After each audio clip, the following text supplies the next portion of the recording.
BBC Sounds. Music, radio, podcasts.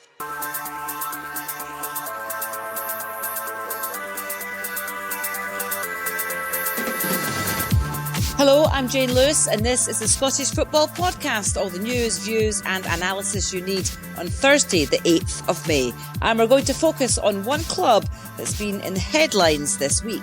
And you look at Mr Bloom and he has done wonders at Brighton and Hove Albion. He's done wonders at Union St Galway. So I think he seems to come with a track record. Fears of relegation followed by a financial boost. It's been a rollercoaster for Hearts. Meanwhile, there's still a managerial vacancy at Tynecastle. My remit is to, until somebody tells me differently, is to take the team until that moment comes. I'm delighted with how we performed today. I'm delighted with the result, and I'm going to enjoy that going down the road. Who is likely to fill the Hearts hot seat? Plus, will it be a double for Dyson? Maida taps home. He didn't have long to wait for goal number 30 for the season. And Dyson Maida knocks it home in the back post. Yes, the shortlist for the Football Writers Awards is out. We'll assess the runners and riders. The Scottish Football Podcast from BBC Sports Scotland. Well, Mark Atkinson, the sports editor of the Scotsman, joins us. So does Ryan McGowan, the Livingston defender. Ryan, let's check in with you. First of all, your season isn't over yet. Preparing for those playoffs, either Ayr or Partick Thistle. How are you feeling? How is the preparation going? Yeah, it's gone well. Obviously we lost out on the league, albeit that we didn't think internally that Hamilton would get something off Falkirk. But we've been able to sort of switch our focus onto either playing Ayr or Partick Thistle next week and just preparing for that. So we will be keenly watching the game on Friday night, and then preparations will really focus in on who we're playing and preparing for Tuesday. Yeah, more on that to come in the coming days, no doubt. Good luck with that. Lots to discuss with Mark and Ryan. Let's begin with taking a deeper look at Daniel Bloom's proposed investments into Hearts. And Mark, this is obviously a guy who likes his football, who knows his stuff. He's a minority shareholder in Brighton and the Belgian side Union St Galway. Is it a surprise he wants more involvement in Hearts, do you think? No, not at all. I think when Hearts teamed up with Bloom's Jamestown Analytics database firm, there was a strong suggestion that he would look to take some sort of stake in the club and pump in some money. He's a very shrewd operator. I think anyone who makes money out of playing poker and that kind of stuff has to have a streak in them that spots opportunities. And he's done a lot of due diligence on Hearts over the past few months, and he truly believes that this club can, in the words of the Foundation of Hearts and him, disrupt Scottish football and be more of a major player. I think the fact that you've got Hearts playing in Edinburgh, capital city, a club with a strong fan base, infrastructurally looking pretty sound, he just feels that they're the right fit for his model. And he's had a lot of success, as you say, with Brighton and USG in Belgium. He's taken his time and he's identified this club, and he's very confident that he can make a real impact at Tynecastle. Ryan, the talk is £10 million or just under, I think, £10 million that he's going to put into Hearts in order to become a minority shareholder. What could £10 million do for Hearts on the pitch, do you think? Well, it can hopefully improve him a lot from this season. I think that would probably, with the way that he works, I would imagine that's probably going to go most of that to the playing side and identifying players and bringing those players in. Like Mark said, I think structurally and infrastructure of the club is pretty good at the moment. Other than a sort of training ground or a training base that they might be looking at. I think everything else is working well and has improved drastically over the sort of last 10, 15 years. So I think most of that money would probably be going on, the players that his company can kind of identify. And I think if you're a Hearts fan, you're pretty excited for this sort of investment and seeing what happens in the next couple of years. Obviously, Mark, Hearts are they kind of pride themselves, don't they, on being a fan-run club. The foundation of Hearts are the majority shareholders. Could this affect how Hearts are run, though, do you think? A little bit, because you do have another voice in there. Although Bloom himself he'd appoint a representative to go on the board, he wouldn't be there on his own 2 feet. But of course, that representative would clearly feed into him. And the foundation are very keen on this deal. They've come out and said basically to supporters, we don't have to do a consultation legally, but we will do. But we've truly backed this deal. I think Bloom has spoken in depth to the foundation and put his ideas across, and they feel pretty comfortable with the situation. Ultimately, it's down to the more than 8,000 members of the foundation who have got until May 26 to vote on this and decide. And I'm sure there'll be a lot of discussion and debate within the membership group. Hearts have, as you say, they've been a very proud fan-owned club, and they've come through a lot in the past decade or so. And there's obviously always a slight fear in Scottish football when somebody from the external comes in. But I think ultimately you look at what's happened across the city at Hibs, where Black Knight have come in. Football clubs in this country are going to have to become more open to outside investment if they want to compete. And given the season Hearts have had, which has been extremely disappointing, this comes at a good time, a bit of a reset at the club. And that ultimately will probably make fans excited and anticipate better times. And that's why this revenue stream is so welcome. Ryan, we heard Mark there quoting from Bloom talking about disrupting Scottish football. It's not the first time that Hearts fans, of course, will have heard that phrase. How possible, though, is that to try and do? It's always possible. But yeah, I sometimes am always a little bit cautious of throwing those sort of terms out because of the size of the clubs of Celtic and Rangers that they're competing against. If you just look at sort of Celtic's revenue, 10 million is what they spend on one player. So there is that big financial gap, but if you can kind of bridge that and invest that money wisely, then there's no reason why they can't kind of be competing up there, a lot better than they have done this season. But also as a club as a whole, they're still looking for a manager.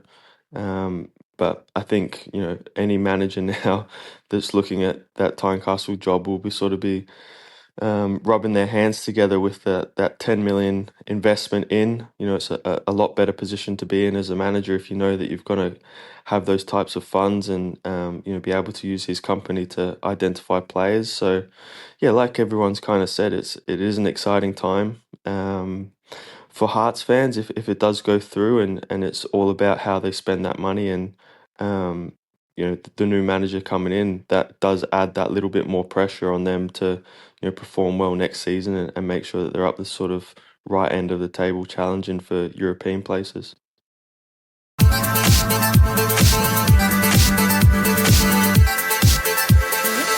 Let's talk a little bit more about that potential new manager for Hearts. And Mark, how will a new manager operate at Tynecastle? Ryan there mentions the analytics side of things.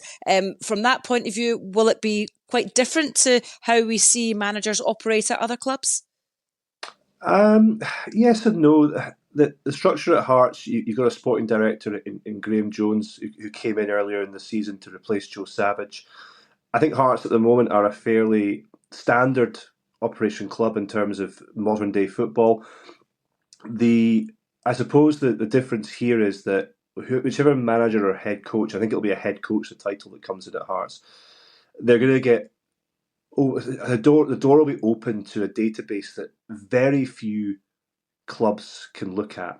And if you're a head coach, that's got to be exciting because you're going to be exposed to a better calibre of player and a market that a lot of Scottish clubs don't get to play in.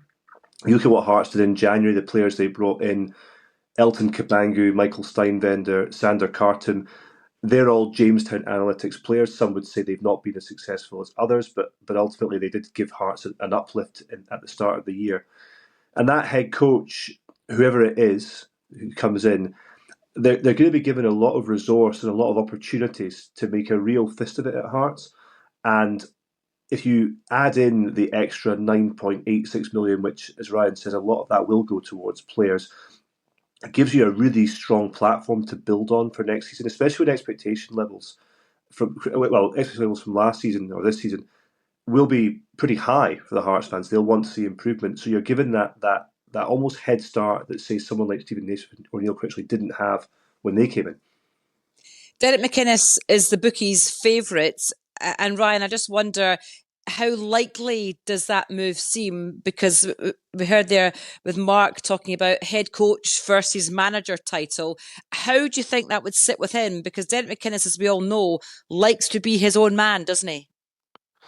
Yeah, that's probably the biggest thing that the sort of Hearts board is going to have to look at. That they've kind of gone down the head coach role, whereas McInnes seems to like full control of everything kind of off the field as well. So there's going to have to be a bit of a balance between the two of them. But yeah, I think there's been a lot of talk around it. Hearts board need to get this one right.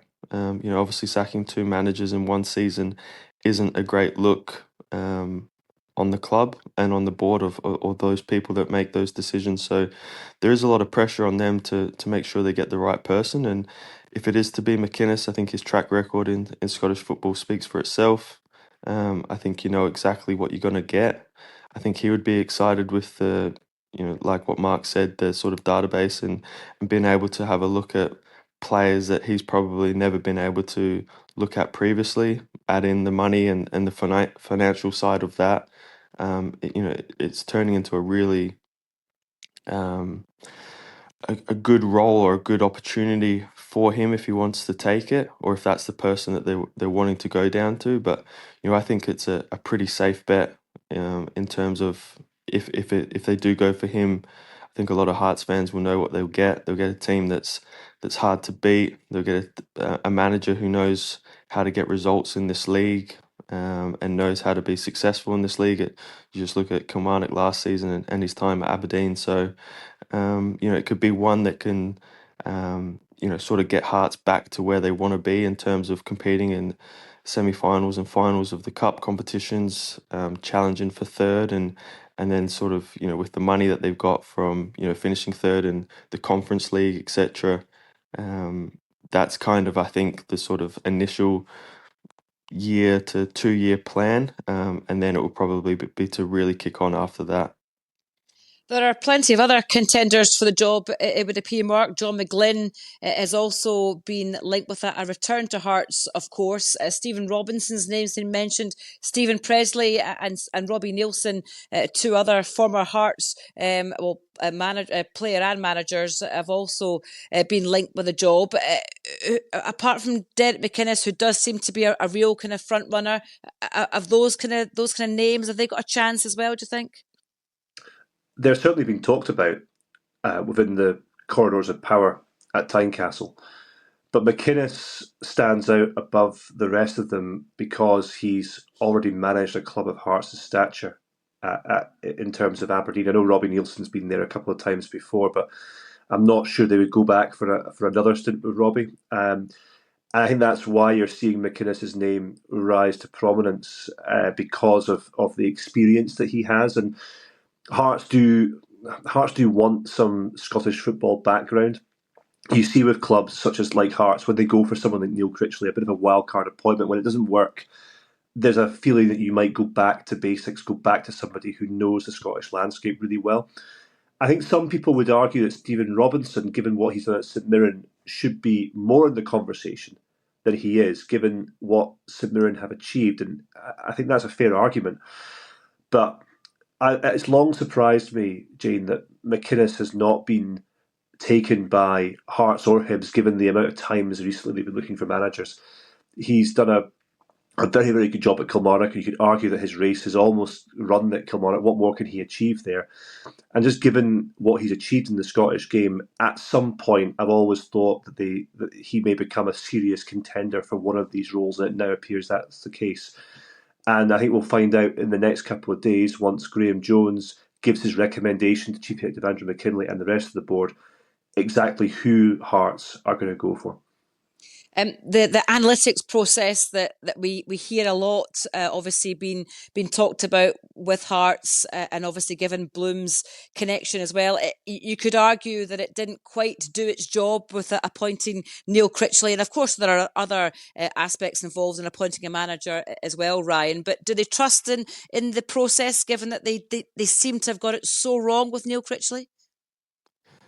I think that's the other sort of question mark, is that there's a lot of pressure. There's kind of 9 million odd pound on trusting that process and trusting that the company to come up with the sort of right names. But like anything with players and humans, there's always that risk of it not working out, and for one reason or another, it didn't work out for Critchley. I think since he did come in, there was improvements from how they started under Naismith, but I think they do need a real sort of leader of the club, someone that the fans can get behind, someone that instantly would kind of get the respect of the playing group for what he has done in Scottish football. So, the three names that there's mentioned in McGlynn, Robertson and McInnes, they all have that know-how of the Scottish League. They know how it works. They know how big a club Hearts is. They know what the fans kind of demand. So I do think it ticks a lot of boxes in terms of no one can kind of say that the job's too big for them, or they don't understand going to certain grounds or certain places, those challenges that come with that. So like Mark said, I think they are going back to basics a little bit in terms of their manager, and making sure they do get this one right, and make sure that they're successful on the pitch, because as much as the infrastructure in the club is kind of blooming off the field, I think this season's shown that if things aren't right on the pitch, then that they can cause a lot of issues. So I think you can make arguments for all three of them that they should be the sort of Hearts manager, and it's obviously up to the board now to sort of really narrow that down and see what direction they want to go in terms of if you want an out and out coach.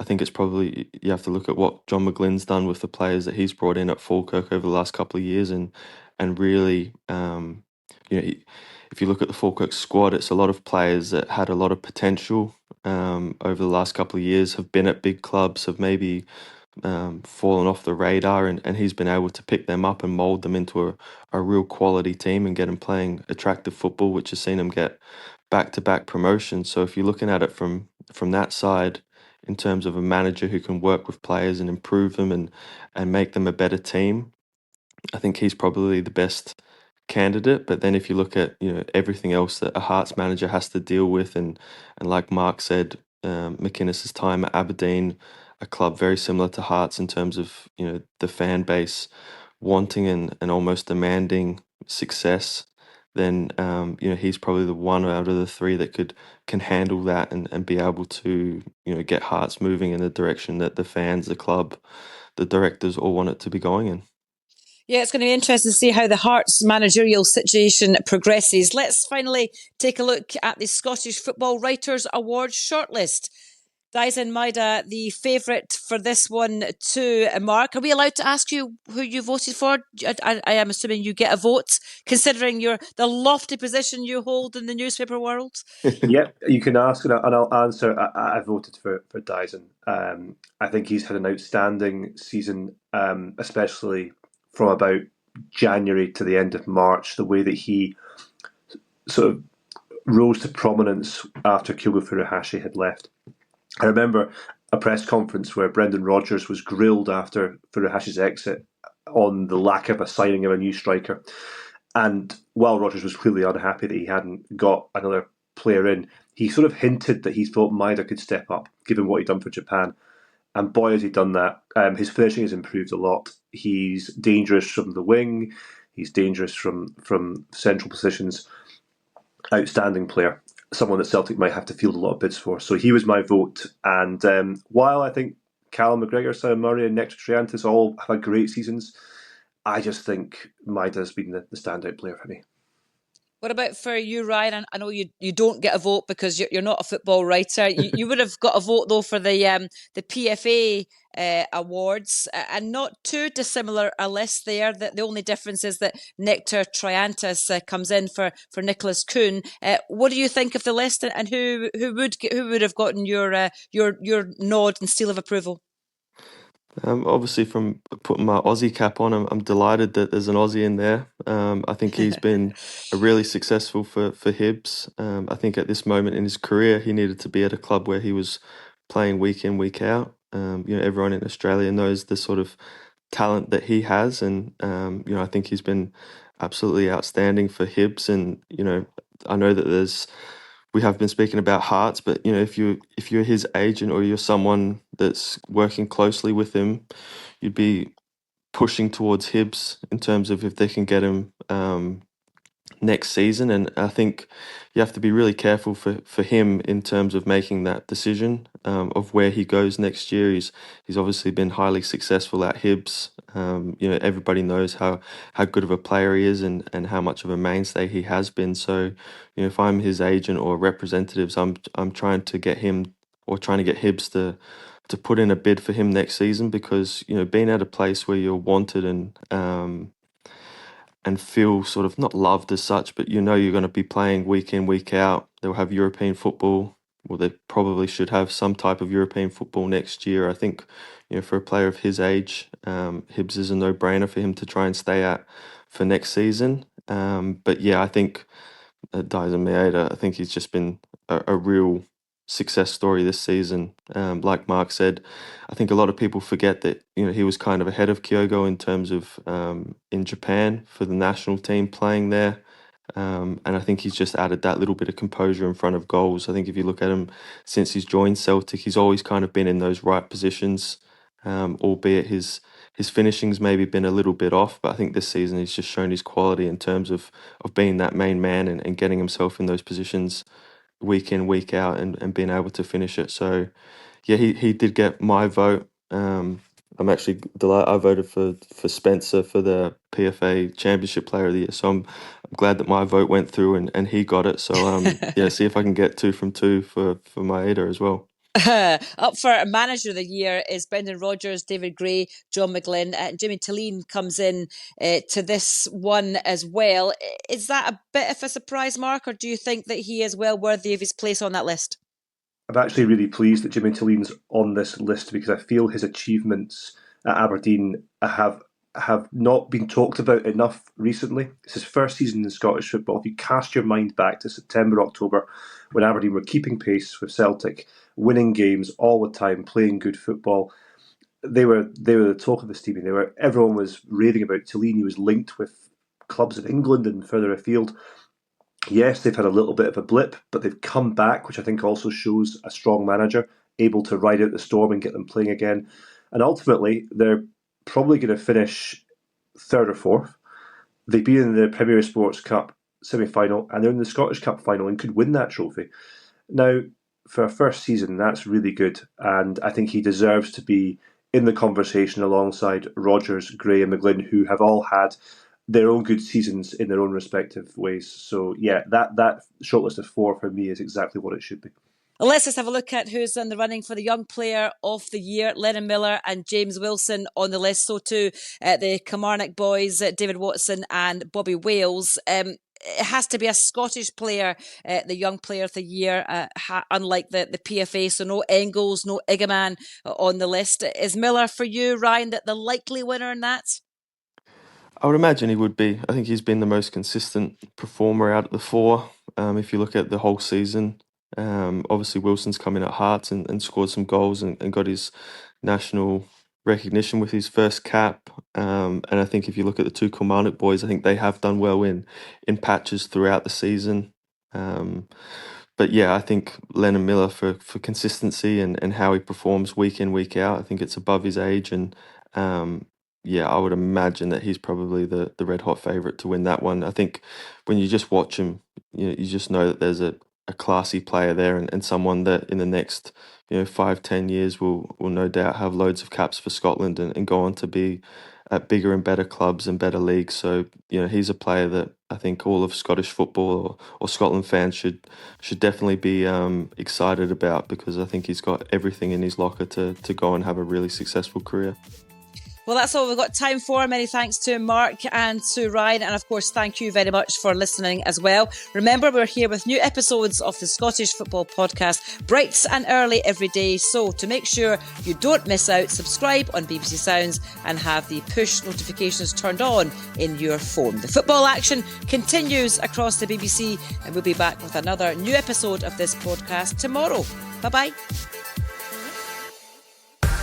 For everything you need to know about your team this season, download the BBC Sport app.